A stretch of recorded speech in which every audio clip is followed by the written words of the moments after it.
कमरेला घोडा लावून गुंडांची फौज घेऊन कल्याण डोंबिवली महापालिकेत येणारे नगरसेवक ही परंपरा या निवडणुकीत मोडेल असं वाटलं होतं, पण तसं झालेलं नाही।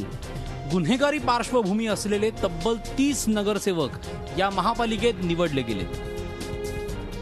शिवसेनेच्या 12 नगरसेवकांची गुन्हेगारी पार्श्वभूमी आहे, भाजपच्या 11 नगरसेवकांची पार्श्वभूमी गुन्हेगारी स्वरूपाची, मनसेचे 3 नगरसेवक गुन्हेगारी पार्श्वभूमी असलेले आहेत, आघाडीच्या दोघांची पार्श्वभूमी गुन्हेगारी आहे, तर 2 अपक्ष गुन्हेगारी पार्श्वभूमी असलेले आहेत। शिवसेना, भाजपा, राष्ट्रवादी काँग्रेस आणि मनसे या सगळ्यांचे गुन्हेगारी प्रवृत्तीचे उमेदवार होते।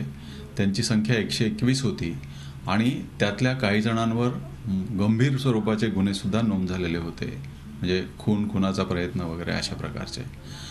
आणि त्याच्यामुळे ही संख्या पाहिली तरी जवळजवळ एकूण उमेदवारांच्या 1/4 एवढी संख्या आहे। खुनाचा प्रयत्न, दंगल माजवणे, स्वतःच्या गँग चालवणे, अंडरवर्ल्डशी संबंध, बेकायदेशीर शस्त्र बाळगणे, अनधिकृत बांधकाम करणे असे अनेक गुन्हे यांच्यावर दाखल आहेत। यातले अनेक जण बाहुबली नेते म्हणून ओळखले जातात। अशा नेत्यांच्या हाती पुन्हा एकदा कल्याण डोंबिवलीच्या सुशिक्षितांनी सत्तेच्या चाव्या दिल्या आहेत। ही भीती झी 24 तासने रोखोक या कार्यक्रमात सर्वप्रथम वर्तवली होती, ती तंतोतंत खरीही ठरली। या निवडणुकीत काहीही बदलेल असं आता तरी मला वाटत नाहीये।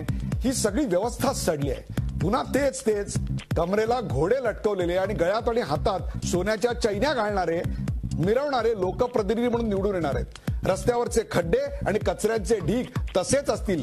ज्या कोणाला खोटं वाटत असेल त्यांनी रेकॉर्ड करून ठेवा आणि 2 वर्षांचा स्वतःच करून बघा किती सत्य आहे ते। स्मार्ट सिटीची स्वप्न दाखवली जात असली तरी प्रत्यक्षात असेल एक बकाल सिटी।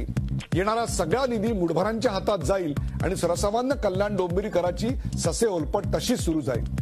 सुशिक्षित कल्याण डोंबिवलीकरांचे प्रतिनिधी असतील ते गुंड पुंड आणि कमरेला घोडे लटकवलेले राजकारणी। ही एक शोकांतिका आहे आणि या शोकांतिकेच्या पुढच्या नाटकाचा अंक किंवा प्रयोग या महानगरपालिका निवडणुकीत लिहिला जाणार आहे। महापालिकेत दोलायमान स्थिती निर्माण झाल्यावर घोडे बाजाराला ऊत येणार आहे। त्यामुळे आता या घोडे बाजारात या बाहुबली नेत्यांचा चांगलाच वापर होणार यात शंका नाही। स्मार्ट कल्याण डोंबिवलीकरांनो, पहा तुम्ही काय केलंय। कपिल राऊत आणि विशाल वैद्यसह Ajit Mandhare, Zee media, Dombivli. Zee 24 तास रहा एक पाऊल पुढे।